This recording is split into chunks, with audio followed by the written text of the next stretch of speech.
But again, I wish that he would have. I wish Barack Obama would have shown up a little bit earlier. And I know people say, well, he does stuff on Facebook and he does here and there or whatever. But no, he should have been in the face of the people. If that's how serious they're taking this thing, he should have been in the face of the people. The news networks should have been picking it up. I mean, I still don't think they understand what they are competing with. Now, understand, I'm not making Trump bigger than. I'm not making him big. Let me say it like that. I'm not making him a force to be reckoned with. I'm not saying that. But understand who's the prince and power of the air. Right? And so it's already a whole nother side that comes with it. But all I'm really trying to say is, if y'all want to win the election, you got to show up. Don't, and I said this weeks ago, probably when I first came back on months ago, I said, you have to show up to the fight. You have to act like you want to win. Like, don't be reactive. Be proactive. And that don't mean you have to sling mud. You only have to wind up slinging mud because you were not proactive. It just seems like everything about the campaign as it relates to the Democrats is reactive. Like even Obama showing up now, that's reactive. What if he'd shown up in the beginning? I mean, come on. That's all I'm saying. But anyways, them Trump people, they be out there in droves. So I'm going to say this again. I'm going to be saying it for the next few days up until Election Day. Go vote. If you can vote today, go vote today. Because I don't think it'll be good to be out on October the 3rd. I mean, I said that yesterday, November the 3rd. I don't think it'll be good to be out on November the 3rd trying to vote. So I think you should go and vote now. Okay? I think that'll be the best thing. So I'm gonna get into some of the speech. I may skip around a little bit. I'm not sure how exactly we're gonna do it, but I think this is important to hear if you didn't get a chance to check it out on yesterday. You can check it out here on the Mike Brown Morning Show. And don't forget, and coming up in the 9 o'clock hour, we have our interview with attorney Rebecca Coleman. If you live in Harper Woods, Michigan, if you got family that live in Harper Woods, Michigan, they want to vote for her. All right. So you'll hear that interview. And check out President Barack Obama. And I'll be back. It's the Mike Brown Morning Show.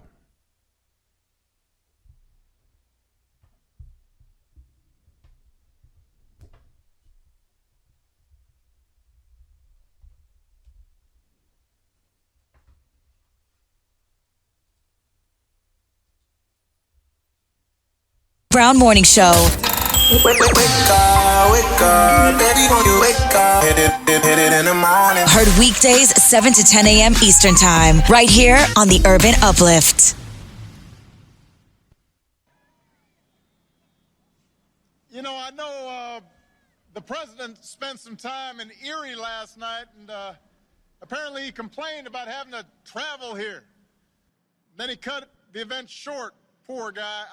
I don't feel that way. I love coming to Pennsylvania. You guys delivered for me twice, and I am back here tonight to ask you to deliver the White House for Joe Biden and Kamala Harris.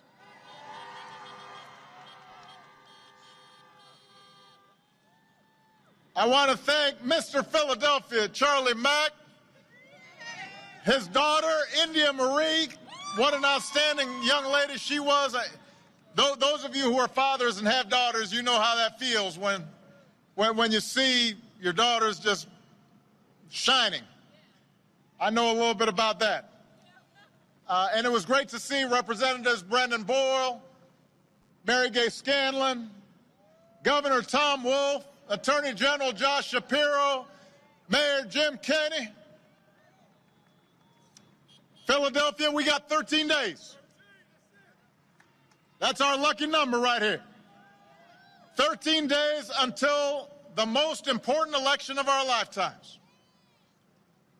And you don't have to wait for November 3rd to cast your ballot. You've got two ways to vote right now. Number one, you can vote early in person through next Tuesday. How many people, anybody here voted early already?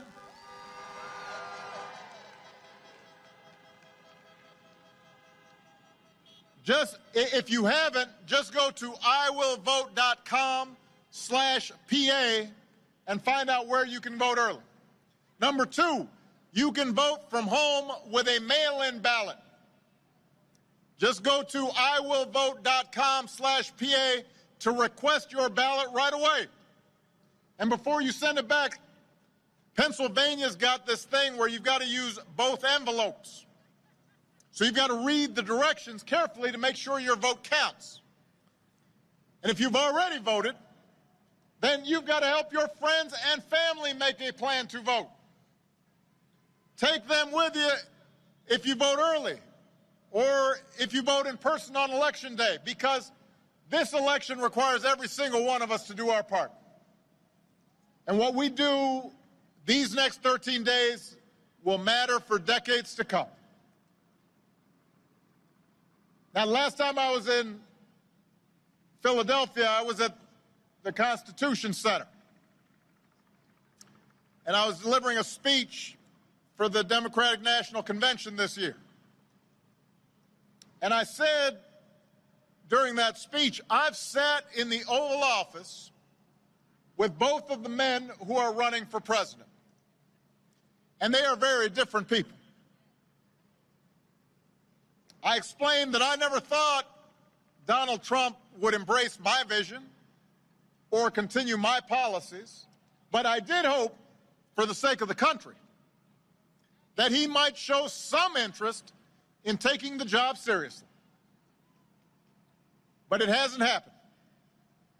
He hasn't shown any interest in doing the work or helping anybody but himself and his friends or treating the presidency like a reality show that he can use to get attention.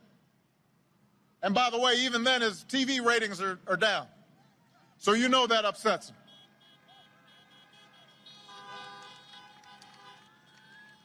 But the thing is, this is not a reality show, this is reality. And the rest of us have had to live with the consequences of him proving himself incapable of taking the job seriously. At least 220,000 Americans have died. More than 100,000 small businesses have closed. Millions of jobs are gone. Our proud reputation around the world is in tatters. Presidents up for re-election usually ask if the country is better off than it was 4 years ago. I'll tell you one thing, 4 years ago, you'd be tailgating here at the Link instead of watching a speech from your cars. The only people truly better off than they were 4 years ago are the billionaires who got his tax cuts. Right now, as we speak, Trump won't even extend relief to the millions of families who are having trouble paying the rent or putting food on the table because of this pandemic.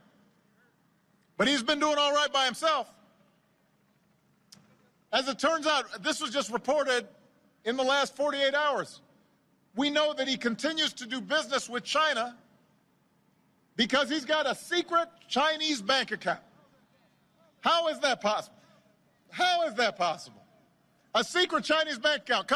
Listen, can you imagine if I had had a secret Chinese bank account when I was running for re-election? Okay, let me stop right there. I'm going to get back into it. But that's the tone that we needed this whole time.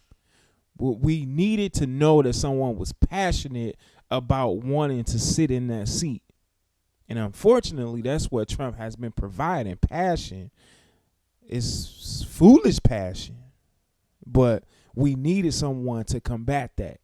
And now we hear it in the most civilized manner.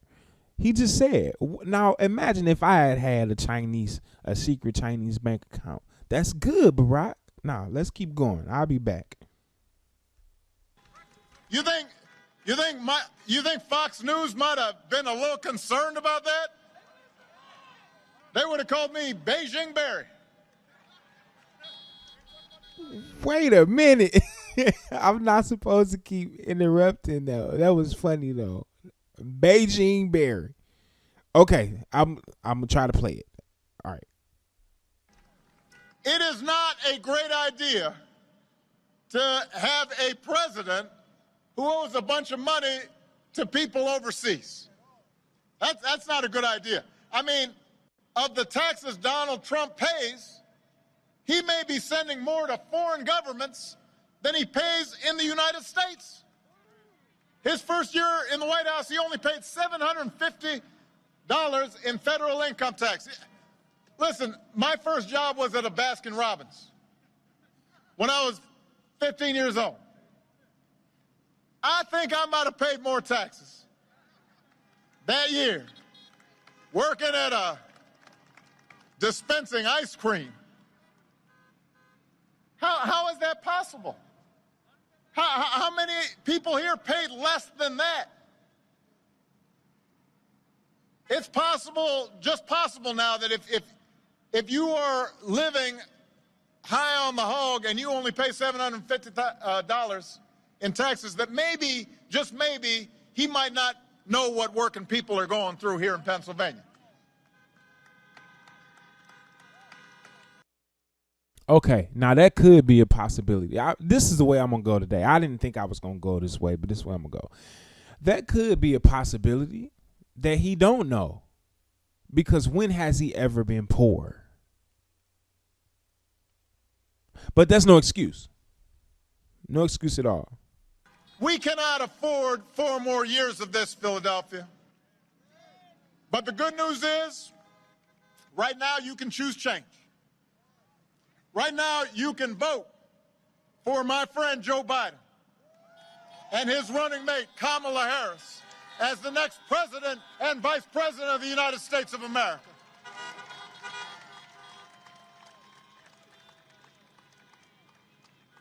Now, Joe's no stranger to here. He's a native son, scrappy kid from Scranton. You know him, and you know he knows you. But let me tell you how I came to know him and how I came to love him. 12 years ago, when I chose Joe Biden as vice president, as my vice presidential running mate, I didn't know Joe all that well. We had served in the Senate together, but we weren't super close. He and I came from different places. We came from different generations. But I came to admire Joe as a man who has learned early on to treat everybody he meets with dignity and respect. Living by the words his parents taught him. No one's better than you, Joe, but you're better than nobody.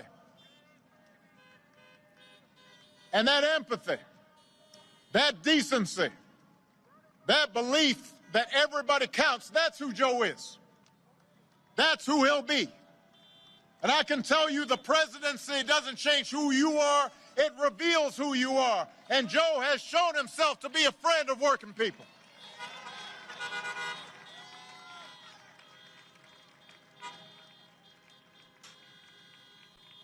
For 8 years, Joe was the last one in the room when I faced a big decision. He made me a better president, and he's got the character and experience to make us a better country. And he and Kamala are going to be in the fight, not for themselves, but for every single one of us. Look, I get that this president wants full credit for the economy he inherited and zero blame for the pandemic that he ignored. But you know what? The job doesn't work that way. Tweeting at the television doesn't fix things. Making stuff up doesn't make people's lives better. You've got to have a plan. You've got to put in the work. And along with the experience to get things done, Joe Biden has concrete plans and policies that will turn our vision of a better, fairer, stronger country into a reality. We literally left this White House a pandemic playbook that would have shown them how to respond before the virus reached our shores. They probably used it to, I don't know, prop up a wobbly table somewhere. We don't know where that playbook went. 8 months into this pandemic, cases are rising again across this country. Donald Trump isn't suddenly going to protect all of us. He can't even take the basic steps to protect himself.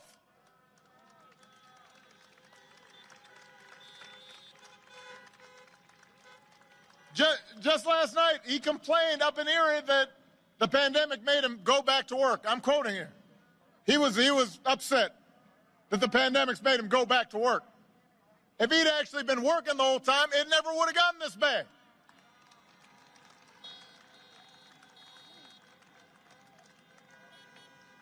So look, here's the truth. I want to be honest here. This pandemic would have been challenging for any president. But this idea that somehow this White House has done anything but completely screw this up is just not true.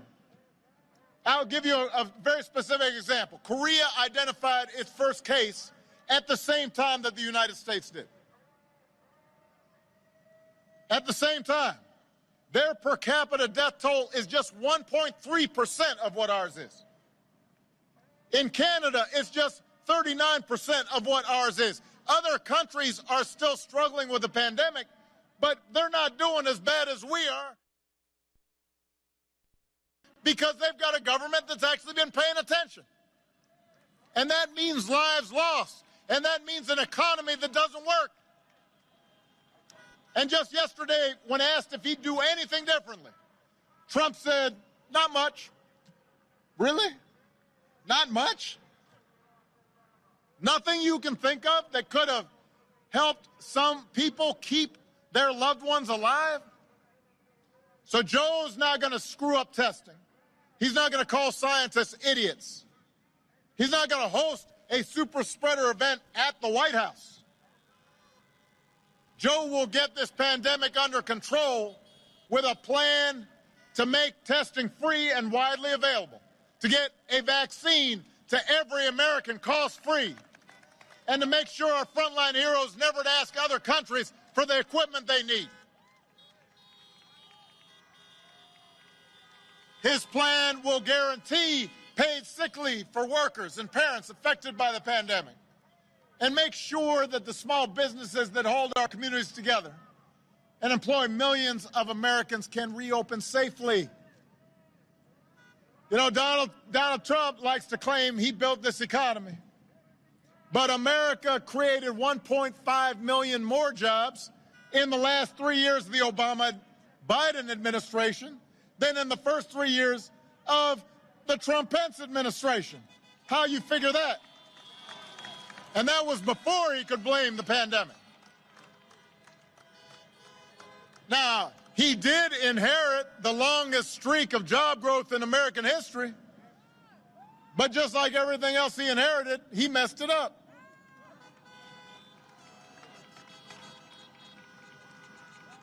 The economic damage he inflicted by botching the pandemic response means he will be the first president since Herbert Hoover to actually lose jobs. Joe's got a plan to create 10 million good, clean energy jobs as part of a historic $2 trillion investment to fight climate change, to secure environmental justice. And he'll pay for it by rolling back that tax cut for billionaires. And Joe sees this moment not just as a chance to get back to where we were, but to finally make long overdue changes so that our economy actually makes life a little easier for everybody. The waitress trying to raise her kid on her own. The student trying to figure out how to pay for next semester's classes. The shift worker who's always on the edge of getting laid off. The cancer survivor who's worried about her pre-existing conditions protections being taken away. Let me tell you something, Pennsylvania. This I know to be true. Joe and Kamala will protect your health care and expand Medicare and make insurance more affordable for everybody.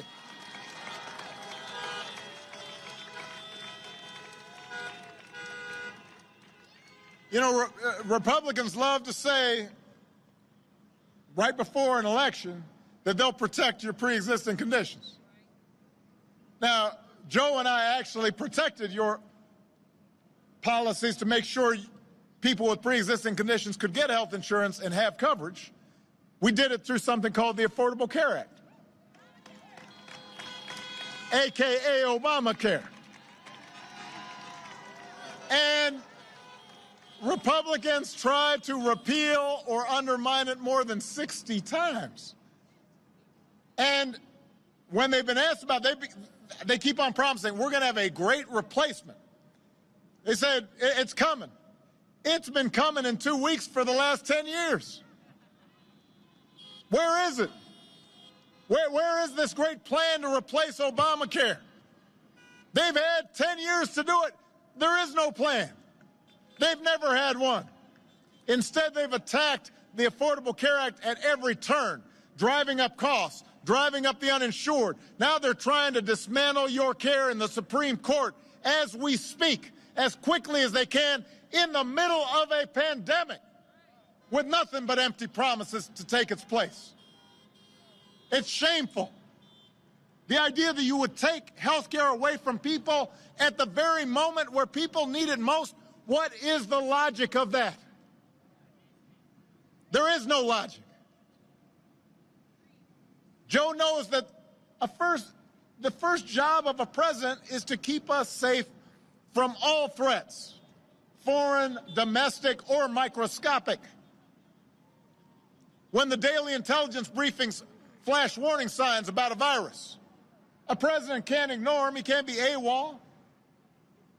Just like when Russia puts bounties on the heads of our soldiers in Afghanistan, the commander-in-chief can't be missing in action. I can tell you this, Joe Biden would never call the men and women of our military suckers or losers. Who does that? He knows these heroes are somebody's children, somebody's spouse, somebody's dad or mom. He understands that.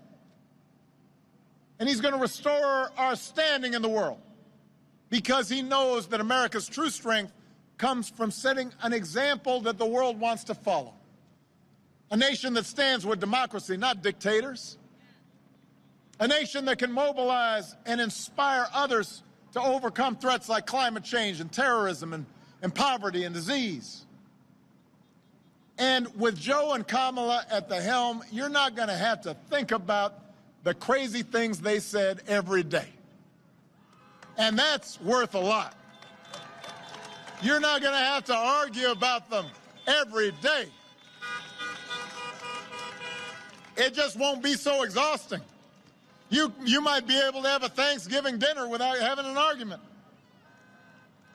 You'll be able to go about your lives knowing that the president is not going to retweet conspiracy theories about secret cabals running the world or that Navy SEALs didn't actually kill bin Laden. Think about that. The president of the United States retweeted that. Imagine. What?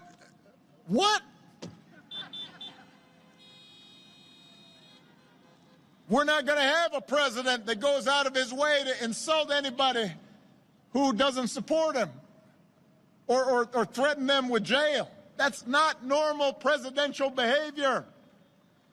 We wouldn't tolerate it from a high school principal.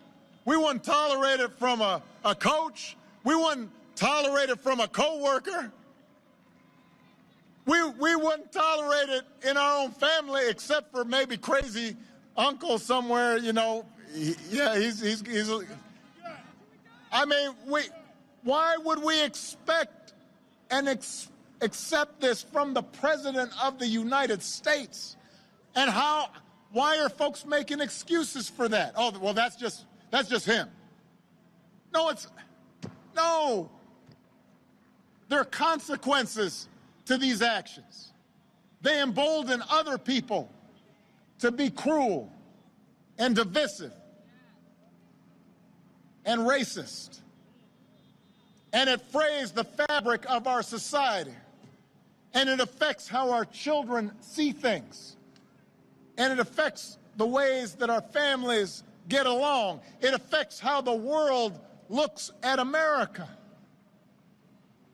That behavior matters. Character matters.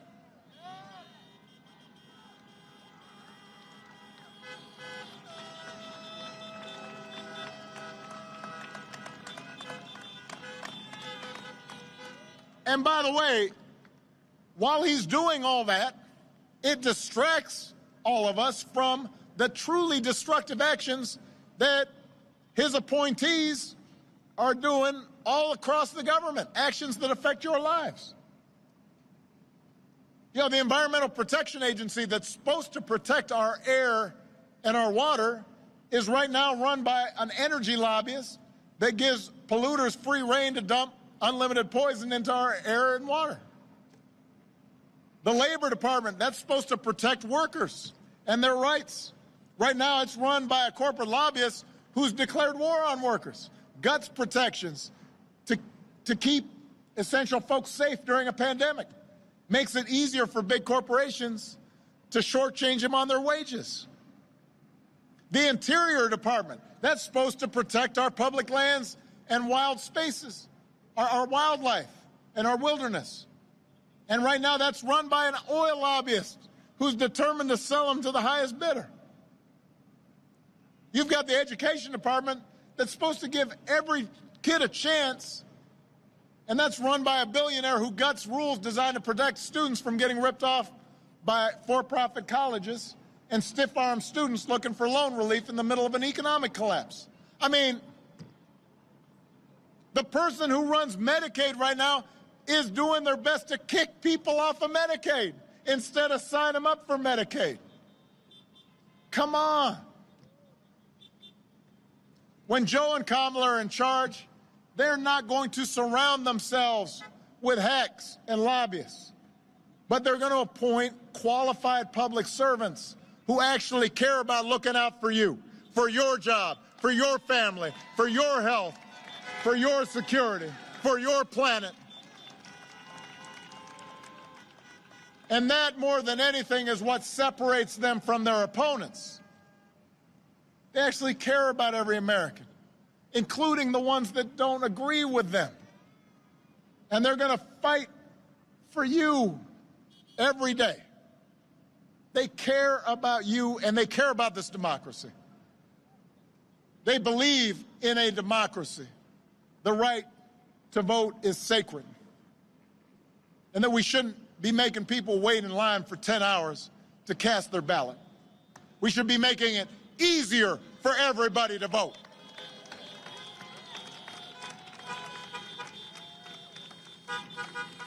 They believe that no one, especially the president, is above the law. They understand that protest on behalf of social justice isn't un-American. That's the most American thing there is. That's how this country was founded, protesting injustice.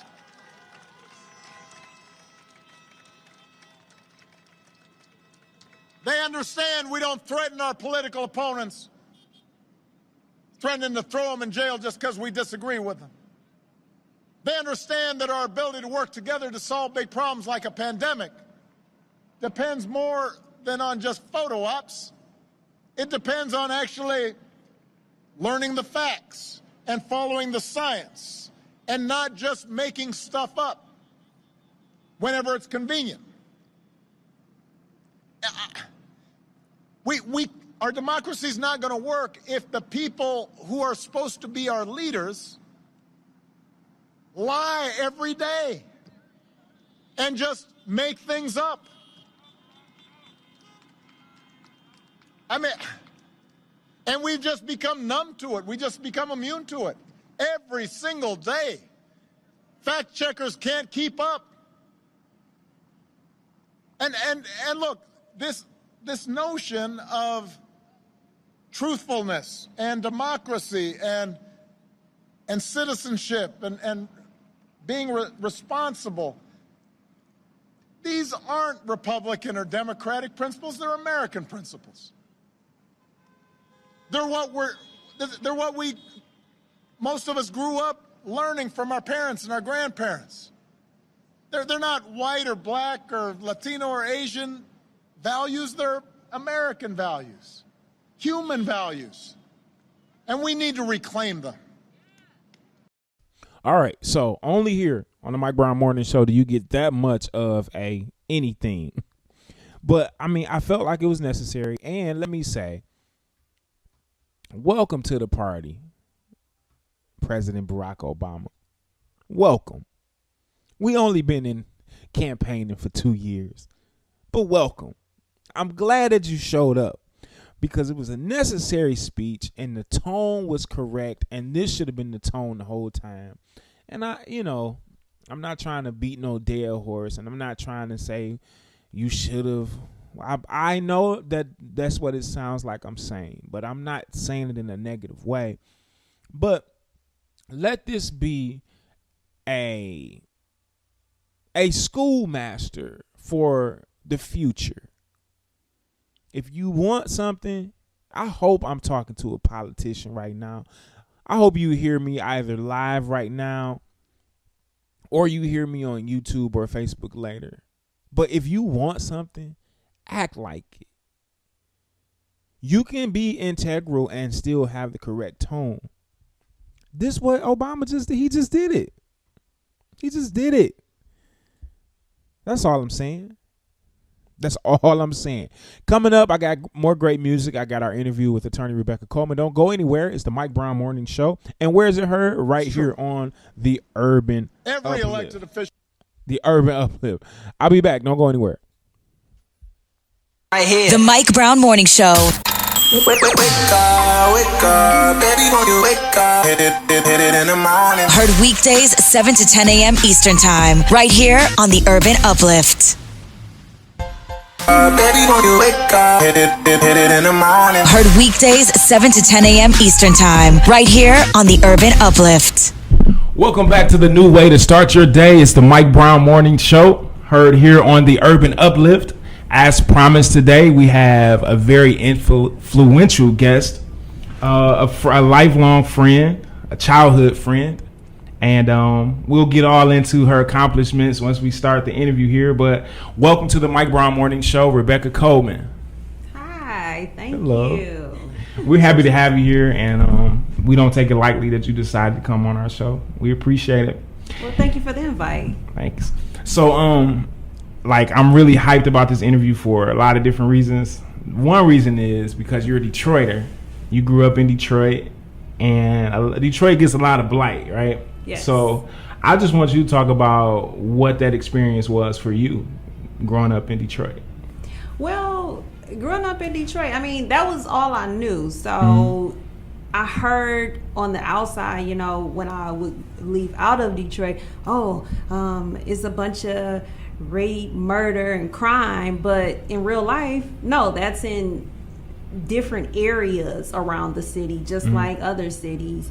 So it wasn't like, that wasn't my experience at all. I came from a family of educated people. My mother was an educator as well as a lawyer. My father was a judge, a pastor. So I always had a different type of experience. I grew up around positive people. I grew up in a neighborhood knowing everyone, playing outside, when life was really about community. Yeah. So that was my experience in Detroit.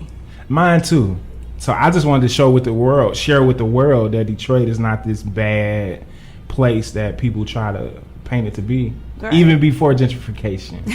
It was a good place. Yeah. So you mentioned family. So speaking of family, your father is Judge Donald Coleman, yes, okay. of the 36th District Court in Detroit. He's been a judge since 1992, so that was pretty much all of my life. Yeah. I was in second grade, I believe, at the time. Yeah. I actually remember seeing the billboard of your dad. I think it was on Connor, like, because we lived off like Jefferson and Dickerson. Okay. And to go to church, we had to go like down Connor or down Chalmers. And every day almost, that's how much we went to church. But every day I saw your dad on that flyer, on that poster. So with your dad, and your mom was an attorney as well. Correct. So the judicial system, or that's just a part of you. Like, did you always know like that's? Well, initially, yes. And then by the time I got to college, I was going to be a movie star. So I actually went and got a degree in theater. Okay. So, but I think around maybe my junior year towards the end, I was like, oh, I don't think that I really want to go and struggle and continuously struggle at a dream that might not happen. So I said, you know what? I think I want to go back to law, and that is my theater. The courtroom is my theater. So that's a good way to look at it. That's how I use my theatrical background. Okay. So I want to get into that, but I need to go back here. I didn't know that you majored in theater. Yeah. I had no idea. Yes, at Michigan State. So you can act? I can act at times, but design and the creative part of it was more so my study. Okay. Sweet. Yep. Okay. So you went to Cass Technical High School. Yes. Okay. And that was like, I guess, the best. Well, they say there are two types of see people my in air the quotes? world. You know, those who went to Cass and those who wanted to go to Cass. So. Oh, I don't fit in either category on that one. But yeah, Cass was a great school, and it's a great school, Yes. and so you catapulted into Michigan State University. Then, so what did you do after your undergrad? I went on to law school at Wayne State University. Okay. And so I practiced for a couple years, and then I went to the University of Detroit Mercy and got a master's in business administration. Okay. Now, a lot of times, well, in my experience, like if someone's a lawyer, they're kind of like, they good. Like they're going to practice law. That's what they're going to do. What prompted you to go and get a master's in business? Well, I always wanted to do the JD MBA program, but law school is a whole lot of work, and so I'm not quite sure how people are able to navigate through both programs. So it was always in my picture of how I wanted to do things. It was just I took a couple years in between. Okay, cool.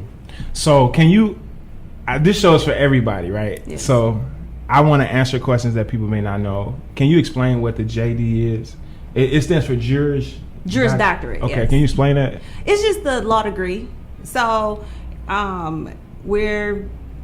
it's a doctorate of laws, but that's just the name of it. It's a law degree. It's not anything too deep. Okay. So then I could actually call you Dr. Coleman. You and, could. And that would be okay.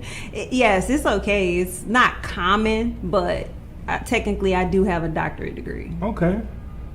That's pretty sweet.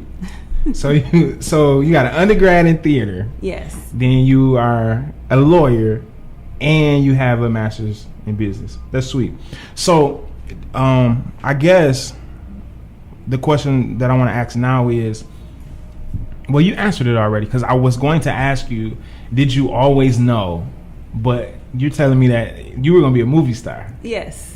Then the law thing kind of came, and you decided that the courtroom will now be your theater. Okay. Yes. So how has that worked out so far? Have you been in a moment where you say, wow, like I'm actually, I mean, I know you take it serious. Yes. But do you say like I'm actually transforming into a person that's taking on a role to accomplish a certain thing? Well, I'm a trial attorney. Okay. So in the courtroom, you're evaluating how you're presenting things to everyone in here. And so I'm evaluating the judge's role, the jury's role, the witnesses, whether they're mine or the prosecution, my client, the prosecutor. And so just like a television show, we're all kind of playing off of each other. And so that's kind of what I mean by the courtroom is my theater. I'm not really playing a role other than, being an attorney, but I have to constantly read people to kind of know what direction I want to go in next, because things constantly change. In a trial, for instance, I don't know what the other side's witnesses are going to say all the time. And so I have to constantly be able to shift and go with what I'm hearing to properly advocate for my client. Okay. So, and I'm not trying to take the seriousness away from what it is, but it's kind of like, it's like improv. It's like you don't know what's going to happen, but you always got to be ready. Right. No matter what. Yeah. And I mean, not complete improv, but there are sometimes some curveballs that come in. You may think that certain evidence is going to come out, and something completely different comes out, and so you have to be prepared for that. Okay. Yeah. Cool. So, what advice would you give to a young lady that's in high school, that's getting ready to go to college, and they got movie star ambitions? What would you say to that young lady? Go after it. Just because I decided to go down a different road, that was just because I don't think that I was passionate enough to go to all the auditions and just constantly try. Whereas the law, I am passionate about it. It is something that I really enjoy. I really love it. So if a young lady wants to do that, I will say keep your options open, because I bounced around in majors a few times just to kind of see what I really like. Don't be set like, hey, this is what I want to do. This is it, and that's it only. So just stay open. Okay. If you would have gone to DSA, it probably would have went a whole different way. But I guess. But I had greater ambitions. For those that don't know, DSA is the best high school in the city of Detroit. Cass Tech falls somewhere in there, and DSA stands for the Detroit High School for the Fine and Performing Arts. Shameless plug. I'm sorry. So now, what would you say to the young lady that has law ambitions, or not just young ladies, but just young people in general? Like, how do you prepare yourself for that type of outcome or that type of career? Well, I just say, like I said, for the people that want to do theater, just be open. Even once you go to law school, don't just be set on, hey, I want to be a criminal lawyer, I want to be a civil lawyer. Be open to it. I've tried law in several different areas throughout my practice, and then I kind of honed in on the things that I like the best. So I always say, for everything, any type of career, just be open-minded, because you never know. Your interest may change to something that you never thought that you would have enjoyed. So cool. Good. Sweet. Now, can we talk about the current administration? Can we do that? Is that okay? Yeah. This is Mike Brown show. Okay. So, Donald Trump. Yes.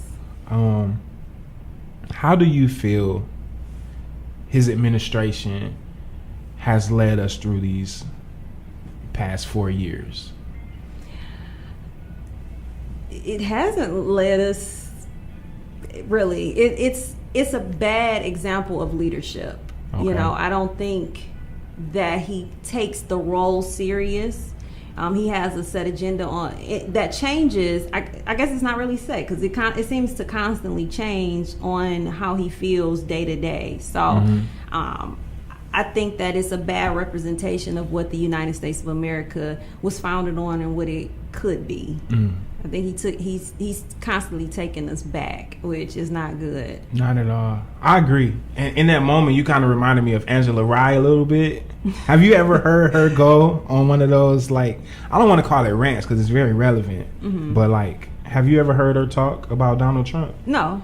Oh, it's a must do. Okay. You should YouTube Angela Rye. Just put in Angela Rye and Donald Trump. Okay, I'll do that. It's going to be a great night.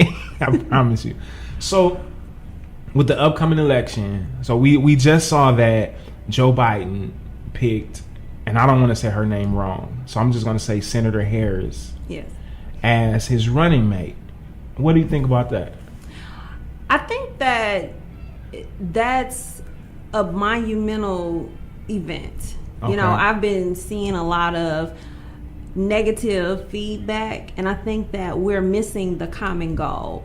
The common goal is the change that's necessary for the next 4 years in the United States. You know, just because I hear a lot of, oh, she locked up a lot of black men, you know, she was a prosecutor. Prosecutors do their job. They prosecute crime. Now, if we want to talk about the criminal justice and the disparity, the disparity of treatment to African Americans, that's something totally different. But, you know, I think that sometimes we're getting lost in the goal of what we're trying to accomplish. But I do think that is it has greatness behind it. You know, it's giving the young black girl the opportunity to see, hey, I can be vice president, I can be president. You know, President Barack Obama opened that up for black people, and so now we're just getting it extended a little bit more. I think that is amazing. But, you know, people will find a negative spin to put on just about anything. That's true. So while we're there, we know that we need to vote. We know absolutely it's important, but and I wanted to say this till later, I still will. You're running for judge. Yes. So, and people have to vote in order for you to become judge. Yes. But bigger than that, just as it relates to, okay, so when we vote for president, we don't just vote for president. It's a long list of things on local level, state level, all the way up to the presidency. Correct. So for that person that has mixed emotions about the presidency, I don't want to vote for Trump, I don't want to vote for Biden. Can you explain to that person why it's still important, why it's still a necessity to go out and vote? Well, because it's a vitally important right anyway, and I'll go in the sense of women and African Americans were the last people to actually get the right. So to me, that's reason enough to go and exercise your right to vote. In our parents' lifetime, African Americans didn't have that right. Mm-hmm. And so that to me, like I said, is enough. Not voting is pretty much saying that we're okay with the current administration as it is, because to me, no vote is a vote for the current president, regardless if people say they feel otherwise or not. Every vote does count. I can't say it any better than that. And in our local elections, that's affecting our communities. Mm-hmm. So a lot of times you have to flip ballots over and people don't go on the back. But our local elections, those are the people that we can see and touch and be in a room with daily. You know, like I said, I grew up with the judge. I didn't grow up with the president. And so that kind of puts it in perspective for me. I know city council people. I know board members. You know, I can sit at their dinner table. I can't necessarily sit at the federal table. So that just shows how important it is to find out who you want and who you align with in your community and that you want to see as leadership in your community. Okay. That's good. Well, folks, don't go anywhere. It's the Mike Brown Morning Show here on the Urban Uplift. We'll be right back. Wake up. Right here. The Mike Brown Morning Show. Wake up, baby, won't you wake up? Hit it in the morning. Heard weekdays 7 to 10 a.m. Eastern Time, right here on the Urban Uplift. Always positive, always purposeful, always powerful.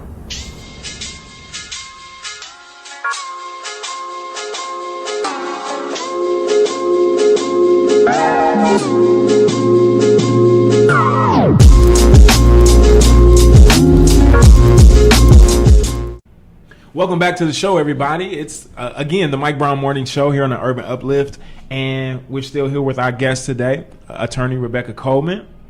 So I told you all that we're childhood friends. And I had a quite embarrassing moment when I had to stand before Judge Donald Coleman. I also know him as pastor, apostle. So all of the embarrassment that I could feel, I felt right then. And so, but he was very, if I can use the word, gentle and understanding. And so I guess I can talk about why I was there. So in Michigan, we had this thing called driver's responsibility fee, which meant that if you get a ticket, you not only do you have to pay the ticket, but then there's a fee that comes along with the ticket. Yes. And it was just done away with, I think, maybe last fall or something like that. It might have been a couple years, Couple but years. it's fairly recent. So, but for years, I was in the trap of driver's responsibility fee because I would pay to get my license reinstated, but then I would have to set up an arrangement for the responsibility fee, and that fee could be anywhere from $250 to $1,000. And so what happens is if you don't make those payments, they suspend your license again. Then you get pulled over again. You may or may not know that your license are suspended, but it don't matter. You get another ticket for suspended license. So if you keep getting those tickets, you keep getting those fees, and you could wind up owing $5,000 or more dollars. So with that being said, a lot of us was in that trap. I can speak to my community, being a black male. Almost everyone I knew that was a black male was in that same trap. So since you've been practicing law, have you seen any of that, and what effect did it have on our society, our community? Well, that's one of the things that I would do when the courts were open. I did the traffic docket pretty much daily at 36th District. So what you're not saying is you didn't take care of the tickets when you first got them. Oh, wow. Okay. True. That's true. And so I'm convicted now. That's one of the things that gets a lot of young men in trouble. Young women as well, but a lot of times young men. So the key thing is, yes, some of us are getting pulled over more than others, but the thing to do is to make sure you take care of the stuff right away so the license never gets suspended. Because once it's suspended, then we have all types of issues. And, in a perfect world, you stop driving, but, that doesn't really happen. And so, by the time they're coming to me and want to get things worked out, they have 45, 50 tickets. And I'm not exaggerating. One ticket leads to the next, to the next, to the next. And they're getting you not only on not having a driver's license, most of the time you don't have insurance, you don't have registration. So there you got 3 misdemeanors out of just running a red light or going too fast, passing a stop sign. So what was a civil infraction, meaning there was just a fine, has now turned into multiple misdemeanors, which are criminal offenses. Oh, God. And you could actually go to jail.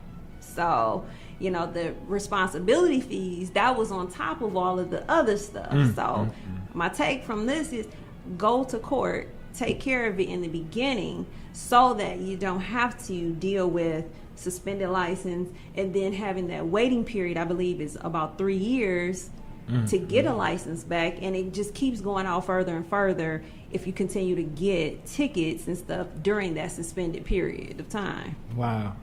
While you were talking, I relived that whole period in my life, and it was kind of painful, but it's very necessary.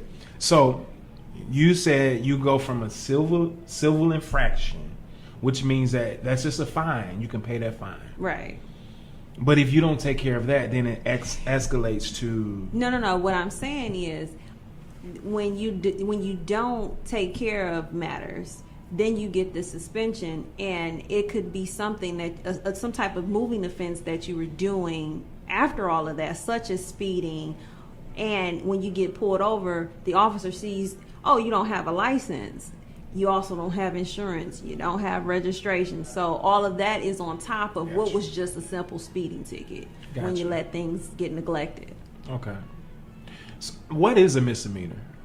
A misdemeanor is a crime that's punishable up to a year, and it also has fines. Most traffic offenses like driver's license suspended or not valid is usually 93 days in jail and or a $500 fine, but if it's a repeat offender, it can go up to a year or so. Oh my goodness. So yeah, you could have went to jail. That's what I'm... Thank you, Jesus. Thank you so much. Let me tell you what happened to me one time. So this is gonna help somebody too. I had a list of tickets or whatever. I had taken care of everything. And the reason I know that I did is because when I went to the Secretary of State, I got a clearance. Yes. And so we know that you can't, in Michigan anyway, you can't get a clearance if you got any warrants, any ticket. Well, Right. If you have any outstanding matters, you're not They going to won't. get clear yet. because many a time I stood in that line for them to say, sir. All right? So I was good. I had my license. I had to go to the friend of the court. Right? Yeah, that can keep you from your license. As But I had my well. license. Everything was fine. It was one of those, what do you call it? When they want to, they call you in to make sure everything is still everything. I forget what it's called. A review. A review or something like that. We both showed up. We, on the way out, we leaving. We just, I think she signed an affidavit because I had given her money outside of what, it wasn't directly reported. So we handled all that. We getting ready to go. They say, Mr. Brown, can we see you in the back? Now, we're not in court. We're just at this glass window where you talk to people and pay people. Right. And so I go behind because this office is back there. I'm not thinking anything of it. Officer comes out with handcuffs and says, you have a warrant for your arrest in Oak Park, I think it was. I said, sir, that's not possible because I got my license. And it was that same week that I had gotten my license. That's why I was so confident going in there. He was like, nope, I got to take you. I had a suit on my way. I was about to go out of town. They took me and put me in jail for it was less than an hour, but still. Yeah. So my point in that is they put me in a place where people have been in there for weeks. And I'm just like, what if they was on the edge and was about to jump and I'm in there and that wasn't fair. Right. And I thought you were going in a different direction with that, but if child support get in arrears, I believe at $5,000, that's a felony. Wait. That's a felony? Yes. Okay, now. I know it's levels. You said a misdemeanor is punishable Up to a year. up to a year plus fines. Yes. So then the next level It's a felony. So a year and a day, anything that has a maximum penalty beyond a year and a day, or beyond a year, so a year plus 1 day or whatever, is considered a felony. And those have fines as well. So as it relates to jail time with the felony, that could be Prison. and prison could. So what's the minimum amount of time for prison? Oh, you can go to prison for a day. I mean, Oh, okay, that's not likely, but I got you. You can, with felonies, you can get prison sentences. With misdemeanors, the maximum is jail sentences. My. So just to be clear, you can go to prison for being $5,000 in arrears. Yes. Okay. Now I know I'm helping somebody right here, so I got to park here for just a moment. So, what steps does a person take if they are $5,000 in arrears? Well, trying to get in some type of payment plan before the Attorney General's office takes over the case, or sometimes the prosecutor's office. But most of the cases that I've seen have been with the Attorney General, so it's about getting on top of it before that warrant gets issued. So get in some type of payment plan, go pay $1, pay something. But show that you're trying to get that debt down. Got you. Okay. So even if you are in arrears, $5,000 or more, if you're actively paying, then I won't you say okay? that it's not going to happen. I'm just saying that's more convincing and could possibly help get you out of it in the event. But, like I said, I don't want to say that it's not going to happen, but I'm saying, work towards getting it down, and it might not. Okay. But if it keeps going up, I'm almost certain that it will. Listen. Okay, I'm looking right into the camera on this one. Gentlemen and ladies, pay your tickets. That's number one.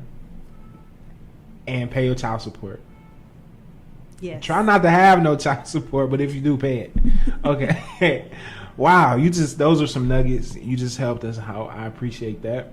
No So problem. now I want to talk about your campaign. Okay. You're running for judge for Harper Woods, Yes, the 32A District Court. 32A District Court in Harper Woods.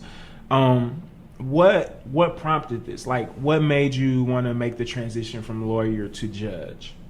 Well, I've wanted to be a judge since pretty much the beginning of my career, but there's a time frame. You cannot run for judge until you've practiced for at least 5 years.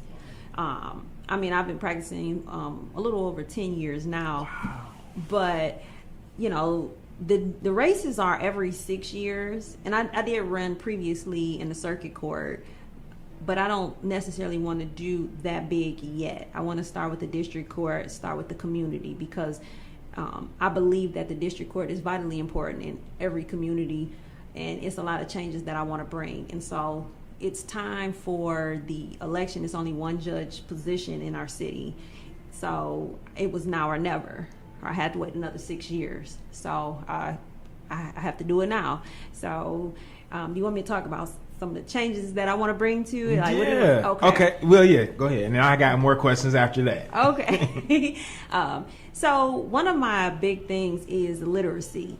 You know, I've noticed that throughout my career, one of the big things, the common things in criminal law is the lack of literacy and drug use. So coupled together, that's almost the making of a crime. Not necessarily. That doesn't mean that everyone who lacks literacy or who uses drugs are going to be committing crimes, but I have seen that as a common thing. And so in the probation department, a lot of times they're saying, hey, go get your high school diploma, do this, and that, but are not necessarily helping people develop the tools in order to successfully complete those tasks that they get. And so when I become judge, I want to bring a literacy program into the probation department so that we're really getting people ready to move forward and be productive members of society. In the district court, it only deals with misdemeanors, but misdemeanors just turn into felonies one day. You know, they pile up, and then a lot of times people go to the next level of crime. And so if we give you the necessary tools to go out, then you are more likely to be successful and to do more positive things with your life.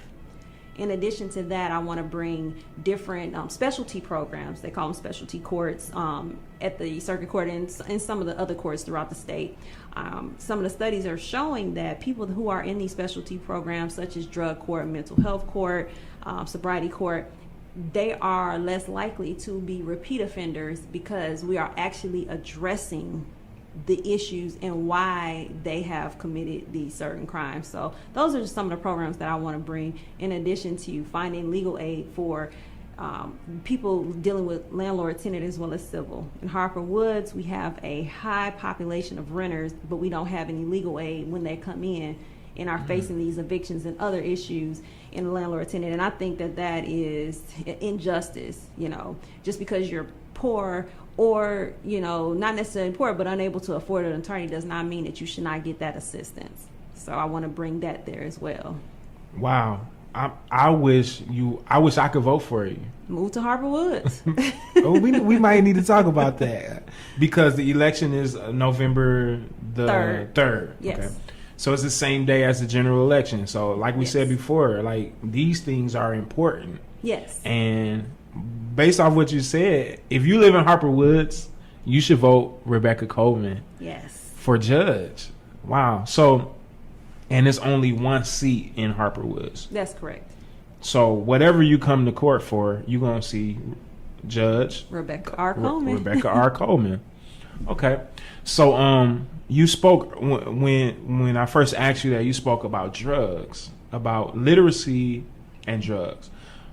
What is the impact that legalized marijuana has had